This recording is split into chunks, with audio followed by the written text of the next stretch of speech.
নমস্কার, অর্চনাস কিচেনে আপনাদের সবাইকে স্বাগত।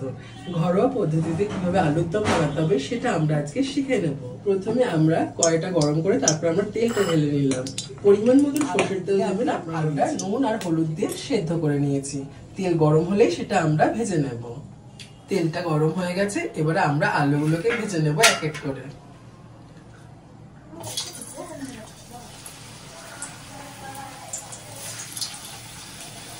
লাল লাল করে ভাজতে হবে, এপিট ওপিট করে।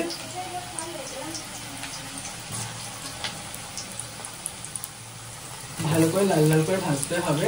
আমরা যতক্ষণ ভাজবো যতক্ষণ না আলুটা লাল হচ্ছে।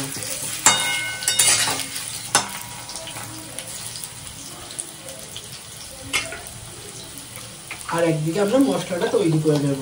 কি মশলা লাগছে দেখে নিন সেই রেসিপিটা। আমরা একটা ছোট বাটিতে একটু হলুদ গুঁড়ো, 1 চিমটে লঙ্কা গুঁড়ো, কিছুটা ধনে গুঁড়ো আর কিছুটা জিরে গুঁড়ো দিয়েছি। আর লাগবে সানরাইজের আলুর দম মশলা। না, এটা কোনো অ্যাডভার্টাইজমেন্ট নয়, এটা আমাদের ঘরোয়া আলুর দমের জন্যই লাগে। আপনারা কাইন্ডলি দেখুন, আশা করি ভালো লাগবে আপনাদের। মশলাটা রেডি করলাম। এবার আপনারা গরম জল বা নর্মাল জলও আপনারা ভিজিয়ে রাখতে পারেন, তাতে মশলাটা ভালো মজে আর আমাদের কষাতেও সুবিধা হয়, নাহলে পুড়ে যেতে পারে। তাই আমরা এটাকে জলে ভিজিয়ে রাখতে হবে। জল দিয়ে দিলাম আমরা কিছুটা এর মধ্যে। এবার আমরা চামচ দিয়ে গুলে নেব, যাতে প্রত্যেকটা মশলার গুঁড়োটা ভিজে যায় ভালোভাবে, যাতে আমাদের তেলে না পুড়ে যায়। আলুটা ভাজছি ভালো করে। আপনারা দেখুন আমাদের ঘরোয়া নিরামিষ আলুর দম। সাথে থাকবেন, অবশ্যই ভালো লাগলে আমাদের চ্যানেলটাকে সাবস্ক্রাইব করবেন আর বহু মানুষের সাথে শেয়ার করে দেবেন।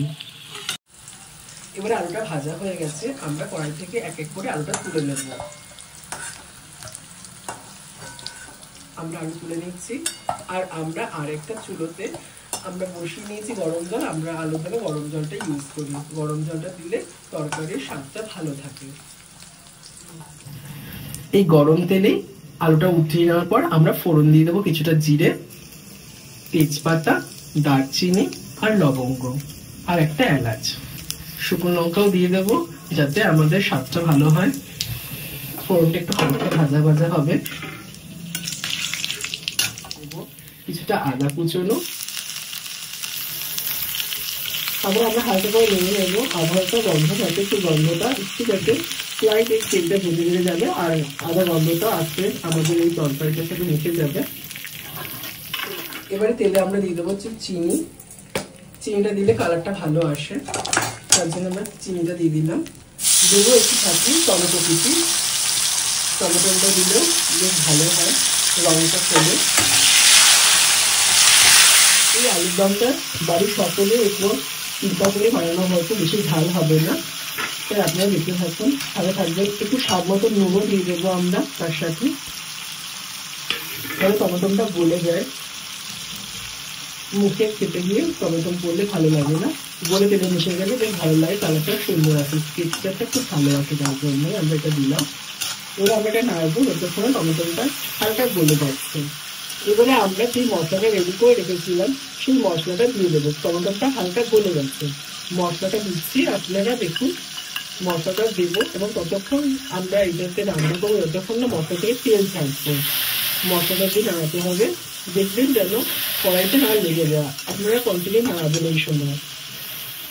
দেখুন আপনারা দেখুন পোস্তি আর মশলা থেকে তেল ছেড়ে দিয়েছি। এবারে কিন্তু আমরা ভেজে রাখা আলুটা দিয়ে দেবো এর মধ্যে। আমরা এক এক করে সমস্ত আলুগুলো দিয়ে দিচ্ছি।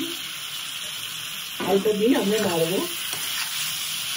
এবং প্রত্যেকটা আলুর মধ্যে কিন্তু যাতে মশলাটা চলে যায়, তার জন্য কিন্তু নাড়তে অবশ্যই হবে। সুন্দর করে কষতে হবে আলুর দমটা। দেখুন আলুর কালার কিন্তু হালকা হালকা করে চেঞ্জ হয়ে গেল, পুরো লাল হয়ে গেল। বুঝলি,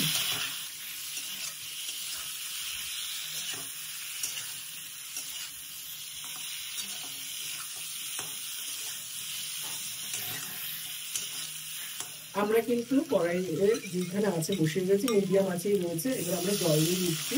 আমাদের কষানো হয়ে গেছে। এবার আমরা জল দিয়ে দেবো। দেবো কিন্তু অবশ্যই গরম জল। আপনার খোয়া গেছে, আপনাকে ঠান্ডা জল দিলে কিন্তু টেস্টটা ভালো হয় না, কিন্তু গরম জল দিলে টেস্টটা খুব ভালো হয়।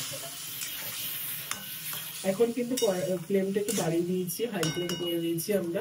কষানোর সময় অবশ্যই মিডিয়াম ফ্লেমে দেবেন, যাতে মশলাটা না লেগে যায় কড়াইতে, অবশ্যই দেখবেন সেটা। আমরা কিন্তু দুটো কাঁচা লঙ্কা চিড়ে দিয়েছি, কাঁচা লঙ্কার ফ্লেভারটাও কিন্তু এর মধ্যে পাবো।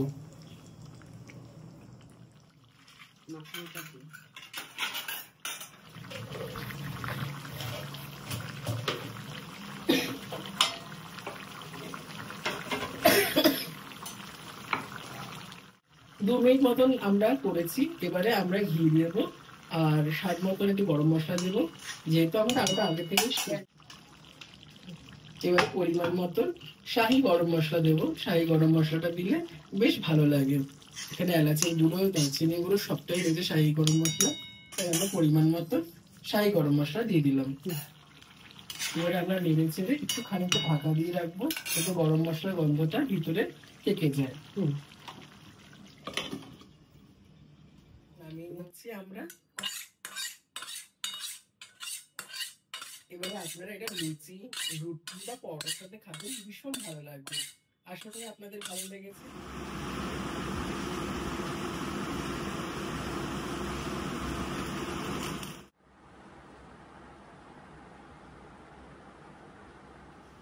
আয়ও তো এটা সিস্টেম